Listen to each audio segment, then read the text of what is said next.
So Texas A&M, kind of, it's funny how these three teams kind of tie in as kind of polar opposites. Texas A&M kind of has taken the Oregon approach. We're going to win through recruiting.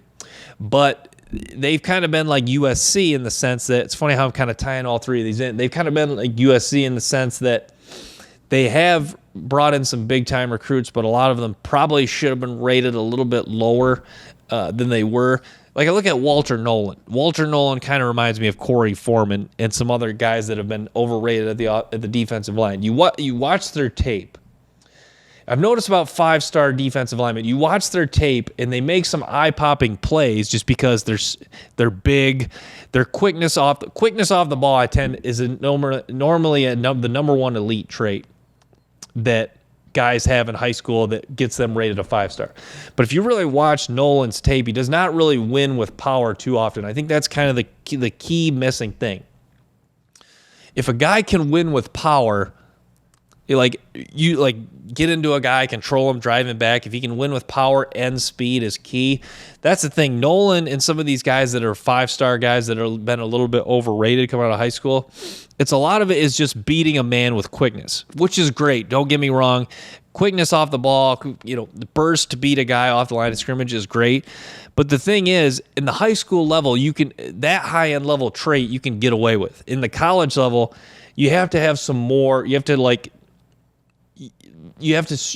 show more of the hand usage, technique, leverage. You have to have high-end level traits in those other aspects as well. That'll really separate you in college. And I noticed that some of the guys, it's hard. That's what's hard to evaluate high school guys sometimes, especially defensive linemen, because you see them just winning off the edge of speed, which is great.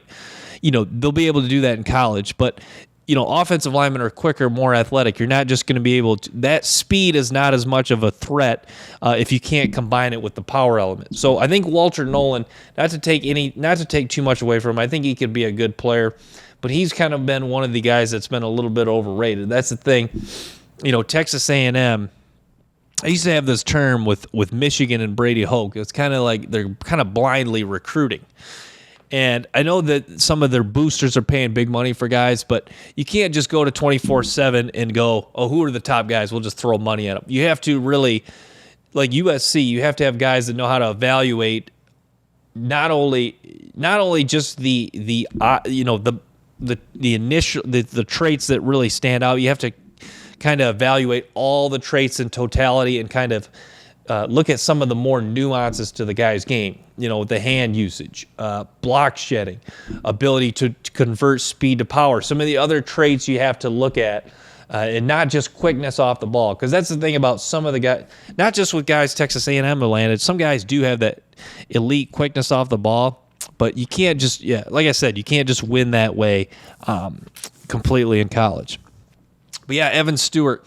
Speaking of guys they did hit on, Evan Stewart does have an NFL skill set receiver, this guy that's been impactful, so they're going to need him to play really well this year. I look at Texas A&M, and it's not all just underachieving players based on where they're recruiting. You look at a guy like Bryce Foster, too. He's one of the more talented centers in college football. To me, I guess in summary with Texas A&M, this is the way I feel. I could be wrong here. To me, this has the makings of a good team, an 8-9 win team, but I don't think they'll be competitive as far as winning the division. But the question for Texas A&M fans and the question for Texas A&M, the question for the people affiliated with Texas A&M, like their athletic director and the people that make the decision about Jimbo. I don't want to say they're going to fire Jimbo Fisher, but is 8-9 wins good enough? Because that's what this team feels like. I feel you get the feel this team is going to win some more games, but they're just not. There's not enough. They just have not done enough in the transfer portal and some of the incoming recruiting class to really make some noise and win the SEC this year. I know they've brought in some, they had another nice recruiting class. You look at a guy like DJ Hicks, 11th overall player, a guy who flashes some ability. I think he might be ranked too high, and then you look at a guy like Reuben Owens. Kind of the red flag for me on some of these recruits to say if they're overrated. Alabama and Georgia doesn't recruit them. And you say, well, Alabama and Georgia can't recruit everyone. Yes, that's true. But also, they can recognize, all the success they've had. They can recognize all the all-around traits a guy has and whether he can project to be a really good player and an NFL caliber guy and a true difference maker. You look at a guy like Reuben Owens, who not heavily recruited by some of the other big-time schools. You look at he is a guy who, you immediately watch on tape. The speed is very good. I mean, this guy explosion burst, but change of direction. The power element, break tackle. Some of that is kind of missing from his game. He is a little bit of a straight liner, a guy that just needs almost perfect blocking in a big hole to really get off to the races. Certainly. Reuben Owens certainly would be a guy who, when a play's blocked perfectly, is he going to be a problem in the open field? Is it going to turn into, can he just, blow by people even with angles? Absolutely. But as far as change of direction, power, strength, and ability to get extra yards and move the pile forward, I think that some of that, you don't really see that full element in his game. So, I don't want to make this the, Texas A&M is completely overrated and everything they've done, like recruiting and each season. I think Jimbo Fisher is a good coach, but looking back on it, it might be the Florida. Jimbo Fisher might just be a good coach who everything kind of came together with Florida State. I've touched on this. It's like the perfect example. Gene Chizik, 2010 at Auburn. Now Gene Chizik won a national title at Auburn, but all things kind of came into place. Cam Newton, you had NFL difference makers, and who was the defensive lineman they had? I remember he actually played for my Detroit Lions, Nick Fairley. So NFL difference makers, Cam Newton, magical season, all comes together. Maybe Jimbo Fisher was kind of the case of all things coming together. Maybe at Texas A&M we're kind of finding out who he really is. Maybe he's just a kind of an 8-9 win guy that can maybe have a big time year when all things come together and they have more NFL talent.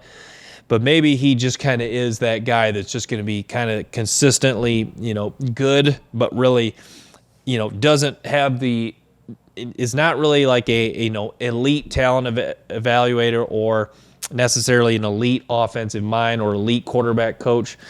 Because that's the thing, Jimbo Fisher kind of has been labeled a lot of things. Before this past season, maybe people started to say maybe he is an elite recruiter, or maybe he is an elite quarterbacks coach, especially when Kellen Mond came out. Some people thought, the way he got Kellen Mond to play, maybe he is an elite quarterbacks coach, or the way Jameis Winston was playing, maybe he's an elite quarterback coach. And then you see, good, very good quarterbacks coach, good offensive mind, good play call. It's just a lot of good with Jimbo Fisher.